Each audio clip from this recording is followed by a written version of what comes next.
तो वहीं जोबट उपचुनाव को लेकर हलचल जो है वो तेज हो चली है, जहां भाजपा प्रदेश अध्यक्ष वैभव पवार ने भी अपने युवा साथियों के साथ बीजेपी को जीत दिलाने के लिए मैदान संभाल लिया है।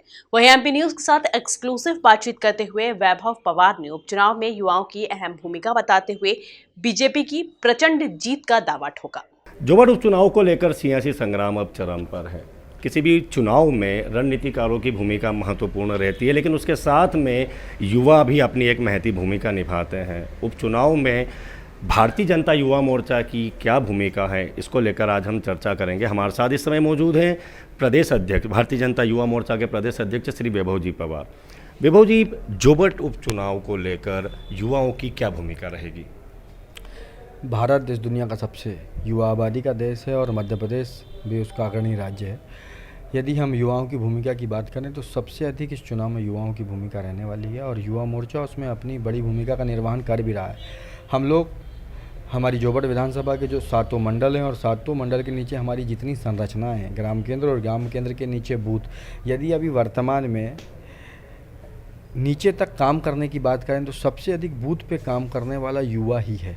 इसलिए युवा मोर्चा अपनी बड़ी भूमिका का निर्वहन कर रहा है इस चुनाव में और वो अंतिम दिन जिस दिन मतदान होगा उस दिन तक अपनी इस भूमिका का निर्वहन करेगा। और भारतीय जनता पार्टी की जीत में यदि किसी को सहरा बनेगा तो वो जोबट क्षेत्र के युवाओं को ही बंधेगा, युवा मोर्चा के कार्यकर्ताओं को बंधेगा। इस उपचुनाव में युवा शासन की जो योजनाएं हैं, युवा मोर्चा शासन की योजनाओं को आम ग्रामीण और युवाओं तक कैसे ले जाएगा?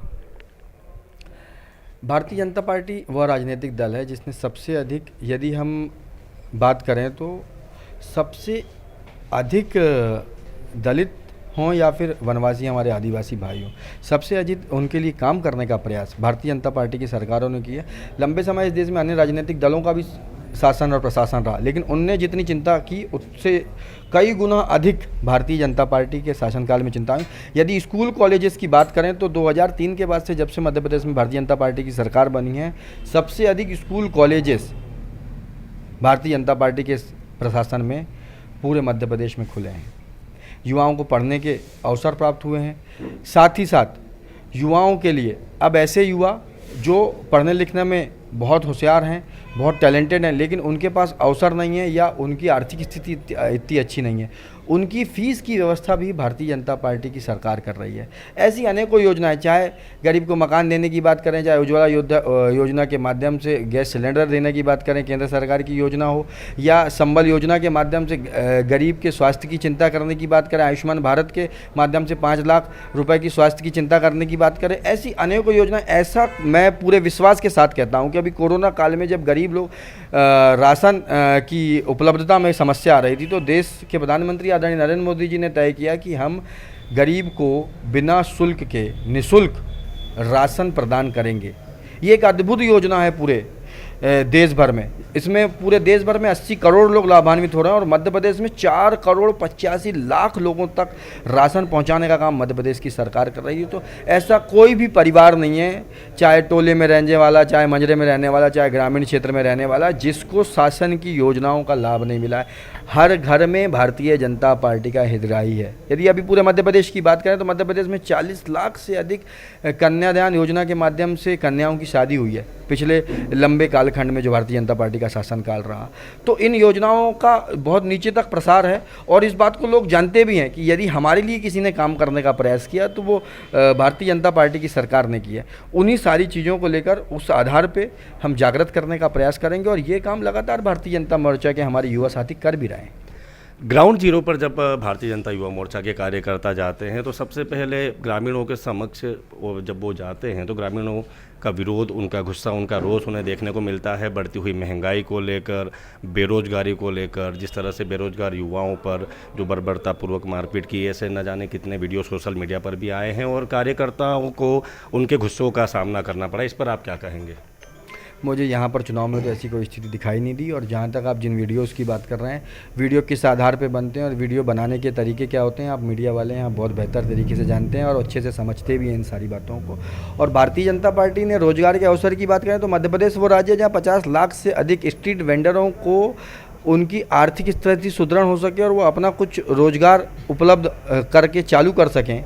इस बात के लिए 50 लाख स्ट्रीट वेंडरों को कोरोना काल के बाद मध्य प्रदेश की सरकार ने उनको अनुदान देने का काम किया।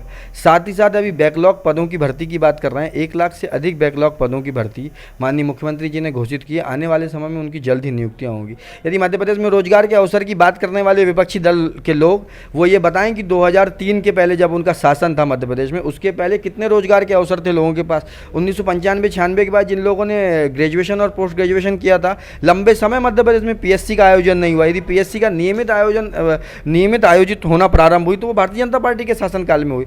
तो रोजगार के जितने अवसर मुहैया कराए जाने चाहिए, उस बात के लिए लगातार प्रतिबद्धता के साथ भारतीय जनता पार्टी की सरकार काम कर रही है। और महंगाई एक विषय ऐसा है जिसके ऊपर लगाम लगनी चाहिए और जल्द ही इस बात के लिए भी भारतीय जनता पार्टी की, चाहे केंद्र सरकार हो या प्रदेश सरकार हो, इस बात को भी प्रतिबद्धता के साथ किस प्रकार से आम और गरीब आदमी को राहत देने का काम सरकार की नीतियों के माध्यम से किया जा सकता है, इस बात का प्रयास भी सरकार लगातार कर रही है। खंडवा उपचुनाव को लेकर युवा मोर्चा की और युवाओं की क्या भूमिका रहेगी? खंडवा उपचुनाव में भी हमारी 8 विधानसभाएं हैं। वहाँ पे लगभग 4 ज़िले कवर होते हैं उस पूरी विधानसभा में। वहाँ पे हम लोगों ने, हमारे प्रदेश के महामंत्री हैं जो प्रभारी हैं, साथ ही साथ 3 सह प्रभारी और लगाए हैं जो प्रदेश की ओर से उस पूरे काम को देखेंगे। खंडवा लोकसभा में 8 विधानसभा और 51 मंडल हैं, 51 मंडल। उन सारे 51 मंडलों तक हमारे युवा मोर्चा के प्रवासी कार्यकर्ता पहुँचे हैं और वो बूथ स्तर तक किस प्रकार से भारतीय जनता पार्टी को मजबूत किया जा सकता है और हमारी रीति नीति, विचार और हमारी जनहितैषी योजनाओं से किस प्रकार से आम जनमानस को कनेक्ट करके भारतीय जनता पार्टी के पक्ष में अधिक मतदान हो, इस बात के लिए पूरे ताकत के साथ भारतीय जनता पार्टी के हमारे जो कार्यकर्ता हैं वो प्रयासरत हैं। और आने वाले चुनाव में मैं आपको आज विश्वास के साथ कहता हूं कि खंडवा लोकसभा भी हम बहुत ताकत के साथ चुनाव जीतेंगे। उसके पीछे एक बड़ा कारण ये है कि वहाँ के जो इसके पहले प्रत्याशी थे, इसके पहले जो नेतृत्व करता थे आदरणीय नंद कुमार सिंह चौहान जी, उनका बहुत पुण्याई है और उनने बहुत ईमानदारी के साथ, सच्ची श्रद्धा के साथ क्षेत्र की सेवा की है। उसका एक बड़ा लाभ भारतीय जनता पार्टी को मिलेगा। जितने भी उपचुनाव प्रदेश में होना है उसको लेकर युवा मोर्चा का जीत का क्या दावा है? हम ये मध्य प्रदेश में 1 लोकसभा और 3 विधानसभा के चुनाव होने वाले हैं। हम इन चारों चुनावों में, तीनों विधानसभा और 1 लोकसभा में बड़े अंतर के साथ इस चुनाव को जीतेंगे। और उसका बड़ा कारण है मध्य प्रदेश की जनता का भारत के प्रधानमंत्री आदरणीय हमारी केंद्र की सरकार नरेंद्र मोदी जी के ऊपर और मध्य प्रदेश के मुख्यमंत्री आदरणीय शिवराज सिंह चौहान जी के ऊपर अटूट विश्वास और उनके नेतृत्व के ऊपर विश्वास करना। और साथ ही साथ जिस ताकत के साथ संगठन नीचे तक लगा है, हम संगठन के आधार पर चुनाव जीतेंगे। और उसका बड़ा कारण है भारतीय जनता पार्टी के प्रदेश अध्यक्ष आदरणीय विष्णुदत्त शर्मा जी का नेतृत्व। जिस प्रकार से सक्रियता के साथ भारतीय जनता पार्टी पूरे नीचे तक लगी है, इस बात के सुखद परिणाम आने वाले समय में हमें देखने मिलेंगे। तो ये थे भारतीय जनता युवा मोर्चा के प्रदेश अध्यक्ष श्री वैभव पवार, जिन्होंने 3 विधानसभा और 1 लोकसभा चुनाव में बीजेपी को प्रचंड बहुमत से विजय दिलाने का एक दावा किया है।